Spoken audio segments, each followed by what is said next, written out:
Le moment tant attendu est arrivé.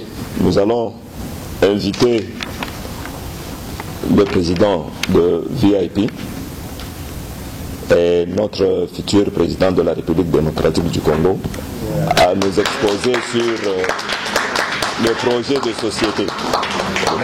Je vais le faire ici. D'accord. Bonjour tout le monde. Je vous remercie amplement, surtout les, comme on dit en anglais, les speakers. Il y a Juge Ngwanda qui vous a fait un briefing juridique qui n'était même pas préparé parce que vous savez, c'est un juge, il peut parler à n'importe quel moment, il a fait. Et je le remercie. Je dis merci à M. Théo qui est vraiment un très bon orateur. Merci beaucoup M. Théo. Et je dis merci à Mrs. Terry qui est à côté de moi ici. Elle a fait un long voyage pour être ici. Merci beaucoup Mrs. Terry. Et je remercie aussi M. Roy Terreau qui touche à beaucoup. On ne sait pas sa spécialité mais il le fait. Donc merci beaucoup Monsieur Roy. Et je vous remercie vous tous. Nous savons qu'il y a un match de football, mais vous avez quitté le match pour être ici parce que vous avez le souci de votre pays. Et ça c'est vraiment un plus pour le Congo. Donc nous vous disons merci. Je voudrais m'introduire un peu pour les gens qui ne me connaissent pas, mais cette fois-ci je le ferai autrement. Je vais m'introduire par mon nom simplement. Et il y a des gens qui me posent cette question, donc il y a lieu d'expliquer c'est quoi mon nom. Parce que les gens me demandent mais qu'est-ce que ça veut dire Dishweme. Parce qu'ils ne comprennent pas de quoi il s'agit. Quand les gens me demandent d'où vous êtes, ils ne comprennent pas ces noms. En fait, moi je m'appelle Eddy Dishweme Bangoudi, mais mon père qui était Albert Dishweme n'était pas né Dishweme. Il était né d'Iswemi. Mais avec le temps, avec ce qui s'est passé dans le passé, je ne vais pas expliquer ici, il a changé son nom à Dishweme. Donc lui il est d'Iswemi Bangoudi, fils de Pierre Bangoudi et de Cécile Maleko. Et ma mère, c'est Patakani Wabongo, qui est enfant de Lufuilu et de Mbemba. Les 4 grands-parents sont du Bas-Congo.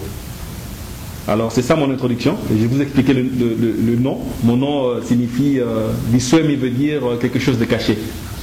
Et Bangoudi veut dire vous allez le découvrir. Okay. Donc j'espère que c'est ça. Donc je suis caché mais vous allez découvrir qui je suis. Alors cet après-midi on ne va pas parler de moi. On va plutôt parler du parti VIP, qu'on appelle familièrement VIP. Et on va parler de ce parti en tant que parti qui va représenter le plus grand nombre de votes du point de vue national en 2016. Et nous allons travailler pour ça. Alors pour y arriver, nous devons nous présenter devant le peuple. Et nous allons vous dire de quoi il s'agit, quel est notre plan d'action.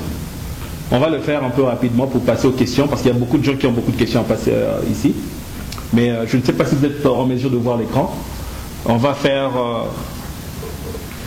un petit exposé sur ça. Okay. Avant de passer d'abord à notre plan, je voudrais rappeler les nouveaux venus, de quoi il s'agit, quelle est notre vision et quelle est notre mission. Notre vision est simplifiée, très simplifiée. Nous voulons à tout prix restaurer le pouvoir au peuple congolais. Et nous le savons, nous l'avons dit à plusieurs reprises, que le Congolais n'a plus de pouvoir. N'a plus de pouvoir. Donc nous sommes, en tant que Congolais, soumis à des groupes oligarchiques qui font ce qu'ils font pour nous, à n'importe quel moment, et nous sommes soumis à obéir ce qu'ils ont décidé dans leur petit coin. Et le peuple congolais, du point de vue statistique, nous savons, c'est un peuple qui souffre à tous les niveaux. Et pourtant, dans un pays qui est si riche, si le peuple avait ce pouvoir, il aurait peut-être pu faire mieux que le leadership. Alors nous voulons restaurer le pouvoir au peuple congolais. Ça c'est notre première partie de la vision. Nous voulons diviser la charge du travail et partager les bénéfices. Donc vous aurez beaucoup à entendre parler de la division du travail, comme M. Théo a mentionné. La division du travail permet aux grandes sociétés de s'améliorer rapidement. Il nous faut à tout prix faire ce que nous pouvons faire en tant qu'experts dans notre coin d'expertise. On ne peut pas sauter, hein, comme on le fait au pays, de fonction en fonction. Ça minimise l'efficacité d'un gouvernement. Alors la troisième partie de notre vision, qui est la partie la plus importante pour nous, c'est que nous voulons nous effacer pour l'avenir de nos enfants. Nous voulons à tout prix jurer devant le peuple congolais que ce que nous allons faire, ce n'est pas pour nous, c'est pour eux, pour les enfants, pour notre progéniture, pour nos grands-enfants. Donc tout ce que nous allons nous atteler à faire, le travail que nous allons faire, les constructions, les routes, les hôpitaux, nos plans d'action, tout seront faits pour nos enfants. Comme ça, la qualité sera beaucoup plus élevée. Donc c'est ça que nous demandons, c'est nous voulons nous effacer, que le bénéfice nous retombe. Parce que quand vous faites quelque chose pour vos enfants, bien sûr que vous allez bénéficier aussi. Mais voyons plutôt leur avenir, plutôt que le nôtre. Nous sommes assez vieux. Il est temps de préparer notre retraite. Alors notre mission principale, c'est quoi? C'est de redonner la dignité au peuple congolais en combattant la pauvreté. C'est-à-dire que tout ce que nous sommes en train de faire est centré sur la réduction de la pauvreté. Donc on va parler de plusieurs secteurs, mais vous allez toujours revenir à la base de notre mission. C'est réduire la pauvreté au pays. Vous êtes aujourd'hui au Congo, dans n'importe quel coin, que ce soit à l'Équateur, province orientale, Kivu, Katanga ou n'importe où. Vous allez remarquer qu'il y a une pauvreté extrême. Il n'y a pas un seul coin au pays qui va bien. Il n'y a pas un seul secteur au pays qui peut être utilisé comme modèle. Il n'y en a pas. Même le secteur minier, qui était un bon secteur avant, qui produisait à peu près 500 000 tonnes avant, aujourd'hui il s'est réduit à 10 000 tonnes à peu près. Donc il y a une baisse partout. Et dans la salle, nous avons des gens qui ont été des fonctionnaires dans le pays avant. Ils peuvent nous dire carrément que c'est la vérité. C'est pas exagéré. On n'a même pas à sentir ça. On n'a même pas appelé le pays, on n'a même pas appelé nos amis et nos familles pour sentir cette souffrance. On n'a qu'à la visionner. On n'a qu'à voir les images qui passent à la télé. Et ça, c'est un point qui nous a forcés à se lever. Nous ne sommes pas, comme on le dit souvent, nous ne sommes pas de politiciens nés politiciens.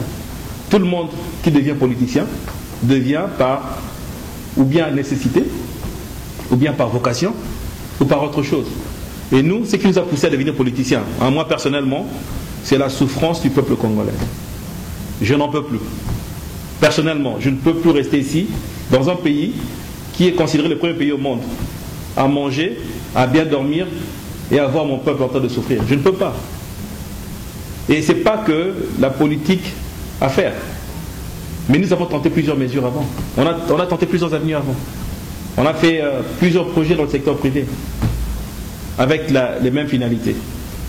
Donc c'est pourquoi nous nous sommes levés, pour dire que non, bon, si on ne peut pas aboutir avec les secteurs privés, si on ne peut pas aboutir avec les ONG, il y en a combien des ONG au pays? Il y en a des milliers. Des milliers. Je pense que le Congo est le pays avec le plus grand nombre des ONG. Il y en a tellement beaucoup. Et rien ne change. Donc on a remarqué que le problème, c'est le leadership au pays. Le problème, c'est le leadership. Et il faut changer ce leadership. Alors c'est pourquoi on a dit non, on va se lancer dans la politique et on va vous dire ce que nous allons faire en quelques mots. Alors vous vous demandez sûrement, comment allez-vous gouverner alors? Si vous blâmez le leadership, si vous dites que c'est le leadership qui est le problème, qu'est-ce que vous allez faire comme changement? Bon. On va le donner en détail dans plusieurs débats, mais ici on va les donner en grande ligne. Parce qu'un secteur demande beaucoup de temps pour en discuter. Il y a beaucoup trop de détails. Mais on a donné un discours il y a quelques semaines, et c'était fait exprès, on avait vous mentionné la défense nationale. Simplement parce que c'est un secteur, premièrement, qui est clé au pays. Avant que nous faisons n'importe quoi, il faut que la défense soit là, il faut que la paix règne au pays. Sinon, ça ne sert à rien. Comment voulez-vous développer l'économie du pays s'il n'y a pas la défense, s'il n'y a pas la paix? Impossible. Et nos gens qui vivent dans l'est du pays peuvent nous le dire. La plupart ont quitté leur maison, de belles maisons. Mais ils ont quitté pourquoi? Parce qu'il n'y avait pas la paix. Et la guerre, c'est comme un volcan. Quand ça vient, vous devez partir. Il n'y a pas d'autre moyen. On ne peut pas résister. Et si on analyse les causes de cette guerre, il y en a beaucoup trop. On peut se mettre à en discuter jusque demain. Mais nous pouvons faire des promesses au peuple congolais. Et une des promesses, c'est quoi? C'est que nous allons avoir une défense nationale avec un seul objectif: protéger la RD Congo. Protéger notre pays, notre mère patrie. Les détails, on vous les donne, petit à petit. Mais sachez que pour défendre votre pays, vous devez d'abord avoir cet amour patriotique, cette volonté d'aider votre pays, cette volonté de vous battre pour votre pays. Et nous, on a perdu ça un peu. Pourquoi? Parce que la première course qui arrive, ou bien la première course à suivre au pays, quand on parle de défense nationale, c'est quoi? C'est d'abord comment attaquer les étrangers qui nous entourent et d'autres qui viennent nous aider. On blâme les autres. C'est parce qu'on n'a plus d'autres mesures, on n'a plus d'autres moyens. Mais en tant que Congolais, en tant que gouvernement, pas le peuple est sans pouvoir, le peuple n'a rien, le peuple ne peut rien faire pour se défendre. Mais en tant que gouvernement, quand vous aspirez au plus haut poste du pays, qu'est-ce que vous pouvez faire en tant que gouvernement pour sauver votre pays de la déchéance? Vous devez d'abord nourrir votre armée. Si vous dites que vous voulez une défense nationale avec l'objectif de protéger le Congo, vous devez d'abord nourrir les soldats qui se battent pour vous. Allons-y vérifier si nos soldats sont nourris à leur fin. Nous devons d'abord les vêtir. Est-ce qu'ils sont vêtus? Demandez des questions. Vous allez savoir que l'armée congolaise s'achète leur tenue militaire parfois comme on dit, des commandes indirectes. C'est pas normal. Mais les gens qui vous donnent des combines pour vos soldats, ils peuvent même vous faire du mal. Je ne sais pas si les gens qui ont grandi à mon époque ont entendu parler du Machacha. Mon oncle qui est là, il va le savoir. Les Léopards sont allés jouer une fois un match avec le Cameroun, je pense. Ils ont été malmenés parce qu'ils ont mis du Machacha. C'est le Machacha, non? Dans leur maillot. Mais ça peut arriver. Nos tenues militaires ne sont pas contrôlées. Si nous voulons défendre le Congo, il faut que nos soldats aient une place où vivre. Les camps militaires sont négligés. Allez-y, dans les camps Kokolo. Camp Badiadingi, camp Tchachi. Moi, je vous dis par expérience, je suis un enfant qui a grandi pendant quelques années au camp Badiadingi. La maison où on habitait, c'était une grande maison avec 4 chambres à coucher. On était une famille. Aujourd'hui, la même maison a 4 familles, divisées en 4. Il y a à peine 25 ans, 30 ans. Donc, tout baisse. Alors, si nous voulons défendre le Congo du point de vue armé, ils doivent être fournis. Ils doivent être fournis. Les soldats doivent avoir des armes. Mais non seulement les armes, ils doivent être entraînés. Parce qu'on dit on va défendre le Congo. Je m'attarde sur la défense, on ne va pas s'attarder sur les autres sujets. Nous voulons défendre le Congo. Et on va s'acheter quoi? Des MiG, on va acheter des avions, des Américains et tout. Des milliers d'avions. Et on le met au Congo. Qui va piloter ces avions? Est-ce qu'ils sont entraînés à les piloter? Et même s'ils savaient les piloter, est-ce qu'ils vont bien se battre dans ces milieux s'ils ne sont pas entraînés pour longtemps? Donc ce sont là les questions qu'on se pose et ce sont là les solutions que nous allons proposer pour arriver au point où on va défendre notre pays. Donc nous devons penser d'abord à la base pour arriver au sommet. En parlant de secteurs de développement, nous allons nous concentrer sur 3 secteurs clés. L'agriculture, la technologie et le tourisme. La raison pour laquelle on a dit que ce sont des secteurs clés, M. Théo m'a posé cette question hier, c'est pas par là qu'on va commencer. Il faut vraiment être clair sur ça. Parce que pour avoir l'agriculture, pour avoir la technologie, pour avoir le tourisme, il faut d'abord construire. Il faut des préalables, comme il a si bien dit. Mais vous savez, quand vous avez un plan d'action qui n'a pas une finalité, le plan d'action souvent tourne en rond. Okay? Il nous faut un plan d'action qui va avoir une finalité. C'est-à-dire quoi? C'est-à-dire que quand vous construisez de routes, vous les construisez pourquoi? Est-ce qu'on peut construire une route qui va de Kinshasa jusqu'à Mbandaka pour rien? Non, mais il faut qu'il y ait un objectif. Et c'est ça, l'agriculture, la pêche et l'élevage, c'est un secteur que nous allons développer, mais nous allons créer un système qui va générer une réaction en chaîne au long de l'année. C'est-à-dire quoi? C'est-à-dire que l'agriculture elle-même est un secteur qui est très vaste. En tant que Congolais, nous n'avons jamais vu une agriculture industrialisée au pays. Parce que l'agriculture industrialisée utilise plusieurs secteurs au même moment. C'est-à-dire quoi? Ça utilise les transports, ça utilise des gens qui font le marketing, qui vendent ce produit au marché, ça utilise des distributeurs, des exportateurs, des marins qui doivent emmener ces marchandises en Europe et autre part. Ça amène des économistes qui doivent parler avec des marchés internationaux pour savoir vendre nos denrées alimentaires autre part. Donc c'est pourquoi nous disons que non, c'est un système qui génère une chaîne d'action au long de l'année. Ce n'est pas seulement la semence et la récolte.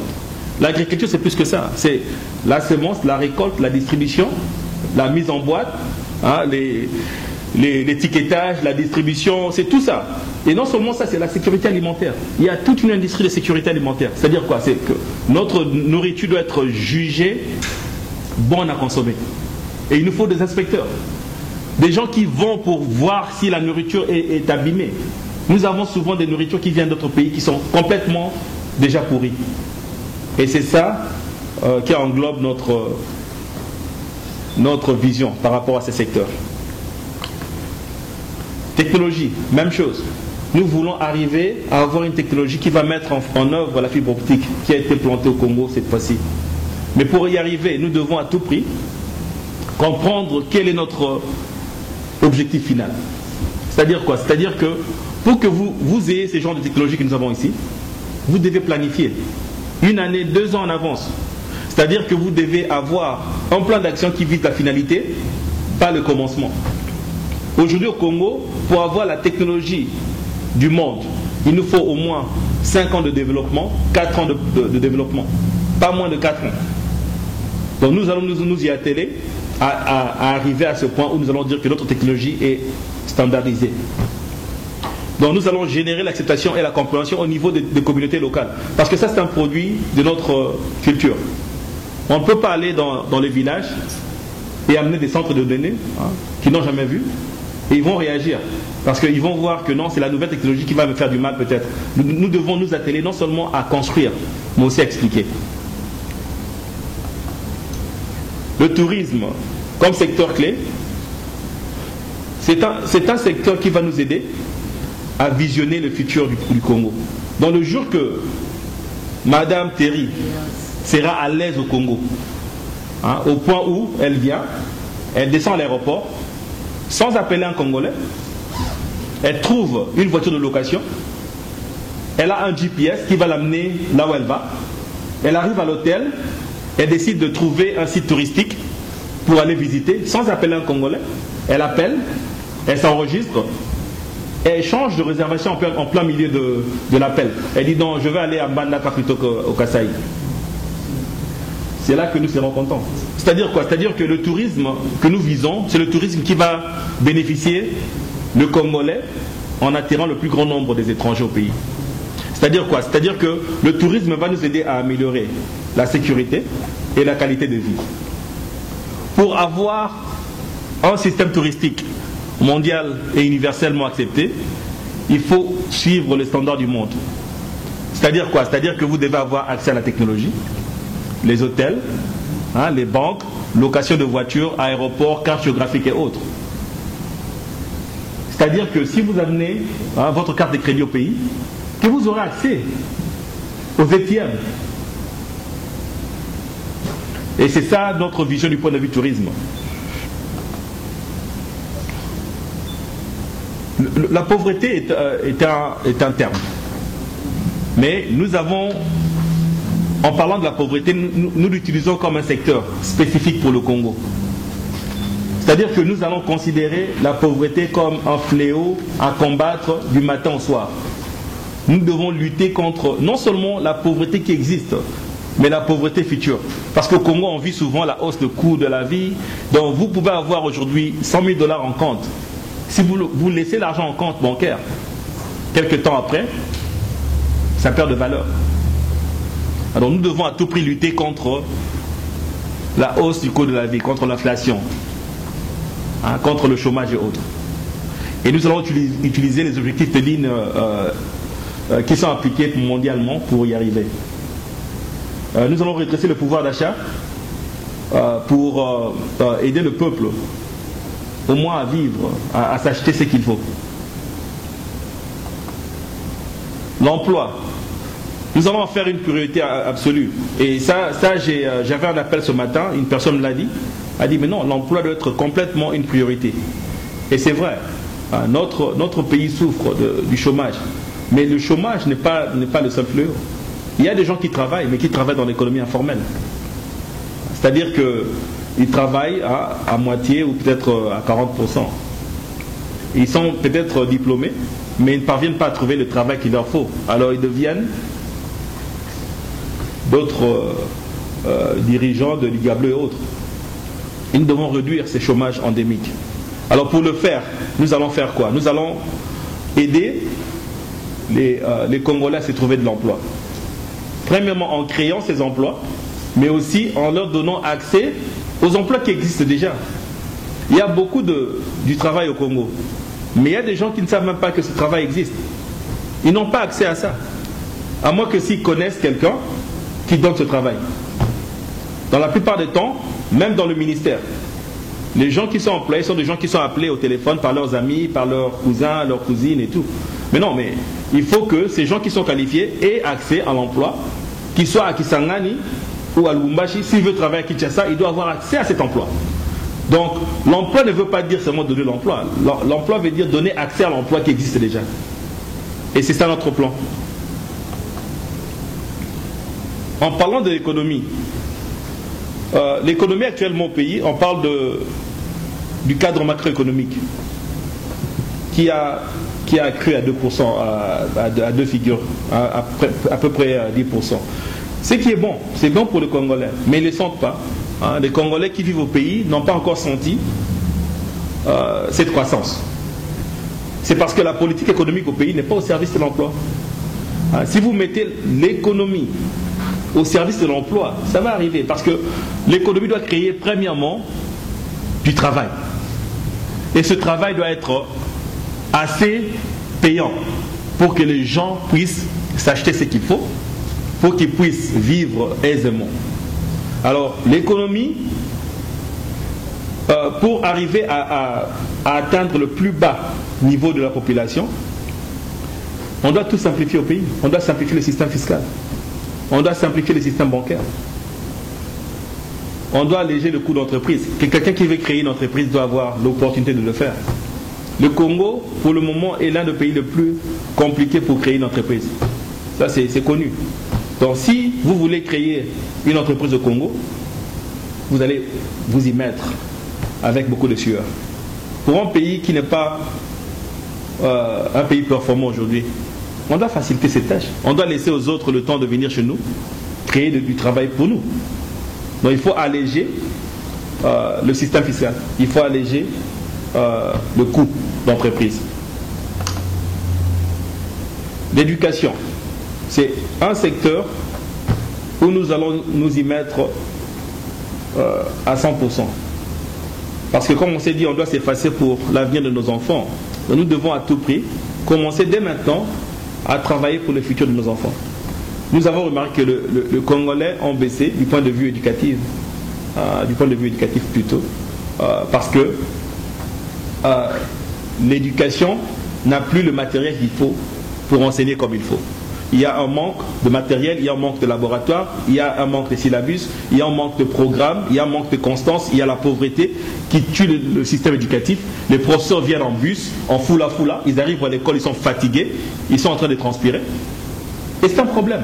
Comment voulez-vous enseigner si vous quittez Massina pour aller vers à Gombe pour enseigner, et vous prenez 2 heures en route, vous êtes fatigué à arriver à l'école, votre état d'esprit n'est pas bon. Donc il faut considérer d'abord les petites choses avant de considérer les grandes choses. Donc c'est ce que nous demandons, c'est non seulement parler de ça, mais réformer les méthodes d'enseignement. Nous avons les mêmes méthodes que nous avons appliquées depuis le passé, depuis le système colonial belge. C'est le même système, même pas adapté aujourd'hui à nos cultures. Nous avons par exemple des élèves qui quittent Ndjili pour aller au collège Boto à Gombe. Mais ce n'est pas normal. En Europe, aux États-Unis, dans les pays développés, un enfant ne peut pas quitter son quartier pour aller à l'école plus loin. Il faut une permission spéciale. Ou bien il faut une école privée. Parce que quand vous quittez votre quartier pour aller autre part, il faut qu'il y ait des ressources. Alors pour arriver à ce point, nous devons non seulement considérer le système actuel, nous devons considérer le système futur. Comment nous pouvons faire pour que Ndjili ait des écoles aussi renommées que le collège Boto à Ndjili? Comme ça, les élèves vont à Ndjili plutôt que d'aller au collège Boto. Comment faire pour qu'un élève qui est à Bukavu ne trouve pas la nécessité de quitter Bukavu, aller à Kisangani pour se spécialiser dans une école technique? Non. Qu'on fasse de Bukavu une place où tout le monde peut y aller et avoir l'éducation propice au standard international. Donc il nous faut de nouvelles méthodes. La santé, nous devons à tout prix garantir l'accès à la santé pour tous les Congolais. Au début c'est difficile, parce qu'il vous faut de l'argent dans tout. Mais si vous avez ça comme objectif, c'est faisable. Parce que je sais que la plupart des gens comprennent comment le système marche. Moi je vais vous donner un préalable. Les théories que nous donnons ne sont pas nouvelles. Tout le monde qui est passé avant nous avait des théories pareilles. Et les gens vont le dire, ils vont dire mais non, mais vous dites les mêmes choses que les autres. Non, ce n'est pas question de même théorie. L'important c'est l'application. C'est l'application. Moi j'ai toujours donné cet exemple, je l'ai donné hier à Théo. Je dis, si vous donnez à Madame Terry l'Imfumbwa, et vous dites, Madame Terry, voici l'Imfumbwa, voici l'huile de palme, et voici le sel, préparez. Et vous donnez ça à mon épouse, ma charmante épouse qui est là, Elisabeth, et vous lui donnez le même Fumbwa. Fumbwa, huile de palme et sel, préparez. Même théorie, même matériel, même équipement, même température de réchaud. Donnez 2-3 heures et venez manger la nourriture de Madame Terry, si vous allez manger. Ce sont les mêmes théories, mais c'est l'application qui est différente. Quand on dit que nous voulons que tout le monde ait accès à la santé, on veut ça, c'est un vœu, c'est une volonté que tout le monde veut achever. Mais le problème c'est quoi? C'est l'application. Comment y arriver le plus vite que possible, avec la plus grande qualité. Et à quel niveau? À quel standard? Le standard doit être universel. Nous sommes fatigués de vivre le standard congolais. Que les gens disent toujours que non, nous sommes congolais. Ils ont bisoté. Ils sont congolais. Ils sont congolais. Les araboïtés. C'est pas ça. Au monde, c'est pas comme ça. Nous avons trop vécu dans la misère. Ce qu'il nous faut maintenant, c'est quoi? C'est avoir un standard universel. Ou si vous allez en voyage à Kananga, et que vous avez une crise de dialyse, que vous ne rentrez pas rapidement à Kinshasa. Non. Et c'est ça qu'on appelle santé universelle. Donc nous devons utiliser des technologies de dossiers de santé électronique pour améliorer la qualité et la sécurité et aussi l'efficacité en matière de santé. Pourquoi nous disons ça? Moi je regardais à la télé il y a quelques jours, il y a un frère qui est mort qui s'appelle Aimé Makengo. Et sa femme, je pense que c'est sa femme ou sa soeur qui disait que non, mais quand nous sommes arrivés à l'hôpital, les médecins qui traitaient le monsieur ne savaient pas quoi faire, pas parce qu'ils ne sont pas capables, mais parce qu'ils sont arrivés en regardant le malade, ils ont passé quelques 30-45 minutes à converser entre eux pour savoir de quoi il s'agissait. Ils avaient quelques documents en papier qu'ils regardaient. Et elle criait, elle disait mais non, mais elle a un problème de sang, elle a un problème de sang. Ah non, il a un problème de sang. Et eux ils disaient mais non, mais on cherche ça dans le document. Donc vous savez combien 45 minutes sont nécessaires pour la vie de quelqu'un? Et à la fin, qu'est-ce qui est arrivé? Il est mort. Mais aux États-Unis, en France, en Norvège, en Irlande, en Angleterre, en Afrique du Sud, vous amenez un malade comme ça à l'hôpital, qu'est-ce qui arrive? Ils ont des ordinateurs qui regardent le passé de ce malade. Ils vous disent exactement ce que l'autre médecin a fait, où il s'est arrêté, c'est quoi sa conclusion. Et en 2 minutes, vous savez qu'est-ce que vous devez faire, vous autres. Donc c'est pas seulement l'application de votre intelligence pour sauver les malades. C'est aussi les outils que vous avez à votre position. Donc nous devons fournir ces docteurs avec ce qu'il faut comme équipement pour qu'ils fassent ce qu'ils ont appris à l'école. Donc c'est ce que nous voulons dire quand nous disons que non, il faut aussi améliorer la coordination des soins et la santé publique. Le Congo est la source d'Ebola. Hein, c'est un fait, c'est là que ça a commencé. Imaginez-vous un peu, avec des maladies pareilles, que s'il n'y a pas de coordination de soins, et que ça s'échappe un jour, et qu'Ebola arrive à Kinshasa, comme c'était arrivé en Libéria. Mon Dieu, que le Seigneur soit avec nous. Que le Seigneur soit avec nous. Parce que si ça arrivait un jour, nous aurons un problème sérieux. Parce qu'il n'y a pas de coordination de soins. Il n'y a pas de suivi. Donc on ne sait même pas ce malade qui tousse, qui saigne, d'où il vient. Quel est son parcours? Qui l'a infecté en route? Qui doit être séquestré? Parce que les gens vont dire, non, il faut seulement bloquer Bango. Bloquer Nani. Pour peut-être que Moutou va bloquer, donc quand on parle de santé, on ne parle pas seulement de la santé primaire. Il faut penser plus loin, il faut penser à nos enfants. Il faut penser qu'est-ce qu'ils vont faire si un jour il y a une pandémie qui a affecté le Congo 50 ans plus tard. Qu'est-ce qu'ils vont faire? Qu'est-ce qu'on va leur donner comme outil pour qu'il n'y ait pas un grand nombre de morts? Donc c'est ça quand on dit santé, et on dit que non, ça prend beaucoup plus de temps pour expliquer parce que les détails, il y en a plusieurs.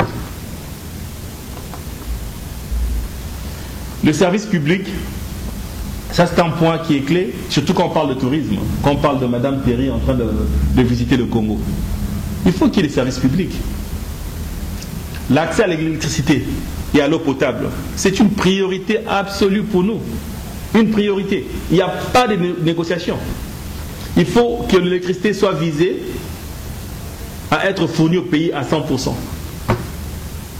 Parce que pour avoir ce que vous voulez avoir, il faut qu'il y ait des garanties. Nous parlons tourisme par exemple. On organise, comme on fait en Brésil, hein, on organise les Macarena, et comment on les appelle encore j'ai oublié les noms, mais ce sont des événements publics, hein, où les gens peuvent venir et assister. Hein. Alors si on organise ça au Congo, il faut garantir l'électricité à 100%. Parce que vous invitez des touristes qui viennent écouter votre musique, Koffi Olomide est en train de jouer. Il y en a 100 000. Et tout d'un coup, il y a coupure de courant. Nous, en tant que Congolais, on va se débrouiller. On va se débrouiller. Tu es bien là, hein, monsieur Pirot. Hein? C'est ça. Mais Madame Terry, dans le noir, quelque part à Canaan, dans le noir, qu'est-ce qu'elle va faire? C'est la panique. Donc c'est ça. Donc quand on parle de service public, hein, il faut à tout prix penser à la modernisation de nos services publics. Comment on va rationaliser ces fonctionnements de services publics? On parle de sapeurs-pompiers. Hein, il faut des sapeurs-pompiers. J'ai vu, il y avait quelques-uns qui ont été promus. Et c'est bien, hein, il faut féliciter, il faut applaudir. Mais c'était la propagande qui m'a fait un peu mal.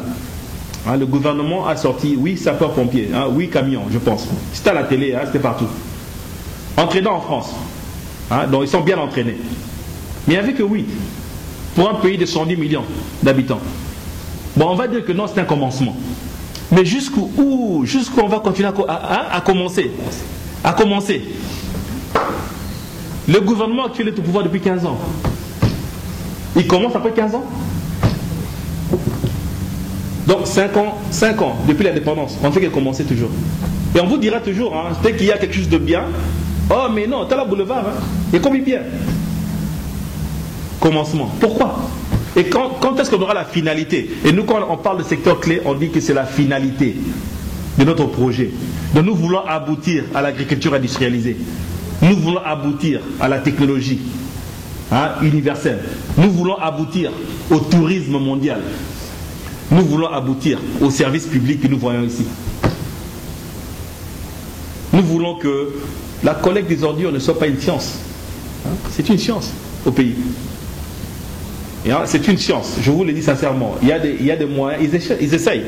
Il y a des fois, ils ont créé des systèmes, hein, qui ont marché pendant 2-3 semaines et les gens ont applaudi.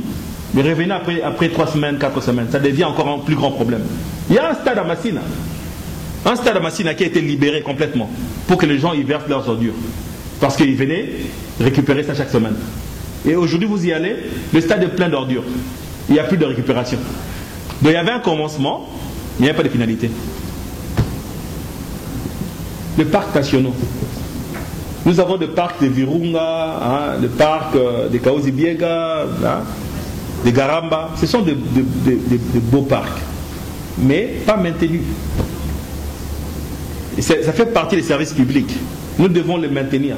Ça doit être une fierté pour nous, hein, d'y aller. Et c'est ça la finalité de l'affaire. Alors, le valeur familiale, ce n'est pas un secteur quelconque, mais c'est une mention nécessaire. Parce que la plupart des problèmes que nous avons dans les grandes villes sont causés par le manque de valeur familiale. Il y a le phénomène Chegué, hein, le phénomène Chegué qui a pris d'ampleur au pays, hein, le phénomène Kuluna. Hein, il y en a d'autres maintenant qui sont sortis. Okay? Ces phénomènes sont créés par le manque de valeur familiale, hein, par le rejet de quelques enfants. Non pas parce que leurs parents sont morts, mais parce qu'ils ont été nommés des bandoki par des pasteurs. Okay? C'est un phénomène qui affecte le Congo d'une façon brutale. Parce que ces enfants, qu'est-ce qu'ils deviennent en route? Ils deviennent des brigands. Ils n'ont plus rien à faire. Hein? Un enfant qui a 18 ans, 16 ans, qui n'a jamais été éduqué, il doit survivre. Qu'est-ce qu'il va faire s'il vous voit venir la nuit à minuit? Et on parle de sécurité, hein, comme une couverture, hein, du pays. Nous devons penser à ça. Nous devons penser à la retraite. Hein, nos parents, parfois ils vivent bien au début. Hein, ils ont de l'argent, mais à la fin, l'argent s'épuise. Et s'ils n'ont pas d'enfants, ils deviennent aussi des sans-abri, où ils rentrent au village. Mais quand ils rentrent au village, ils doivent manger.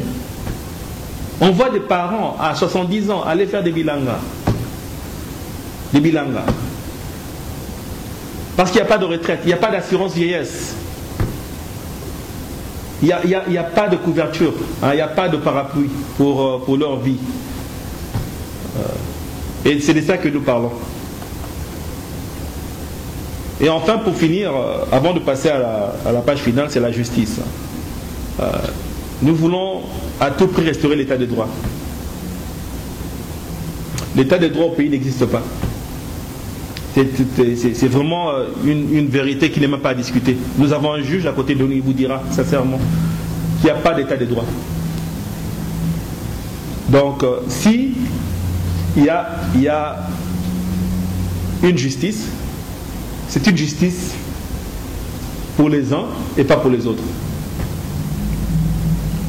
Donc, si vous êtes, vous le savez, si vous êtes général, que ce soit général d'armée ou général de police, hein, l'essentiel que vous ayez des étoiles, n'importe quoi est permis. N'importe quoi. Il n'y a pas de contravention, il n'y a pas de ticket en route. Vous pouvez conduire à 100 000 km à l'heure, si c'est possible. Personne ne va vous arrêter. Et c'est ça le problème au Congo. Okay? Nous devons, c'est pas la faute de ces personnes qui abusent du système. Hein, eux, ils vivent dans un système, ils sont comme des poissons dans l'eau. Ils nagent, ils bénéficient de ce système. Mais en tant que leadership, en tant que gouvernement, il faut qu'il y ait des limites. Quand vous allez au Congo aujourd'hui, il y a des taxibus de foula qui roulent en ville avec des gens en train de se balancer comme ça. Mais est-ce qu'il n'y a pas de policiers? Est-ce qu'il n'y a pas de ministres? Il n'y en a pas qui voient ça? C'est que c'est permis pour eux. Hein, donc, parce qu'il n'y a pas d'état des droits. De temps en temps, ils ont quelques lois qui sortent. Hein, que voilà, bon, à partir d'aujourd'hui, 10 personnes par minibus, pas plus.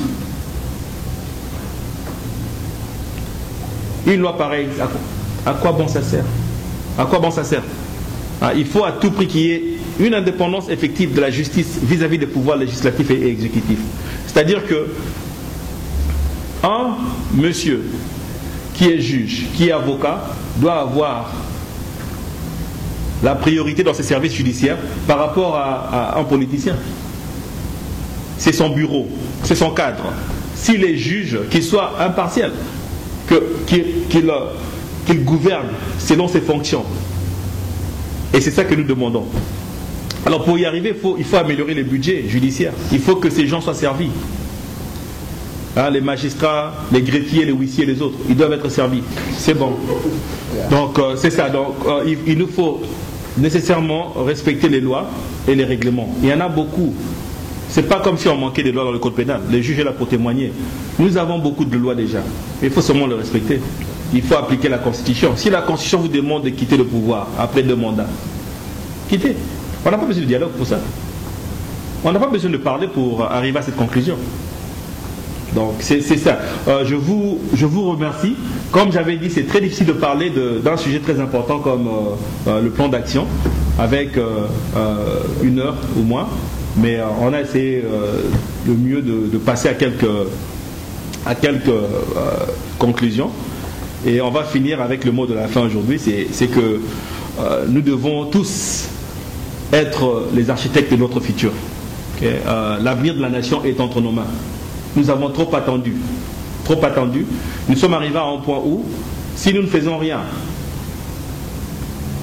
rien ne va se passer. Parce que le système actuel n'est pas un bon système. Nous allons attendre encore 50 ans pour que le pays sorte de ce coin. Et je vous remercie.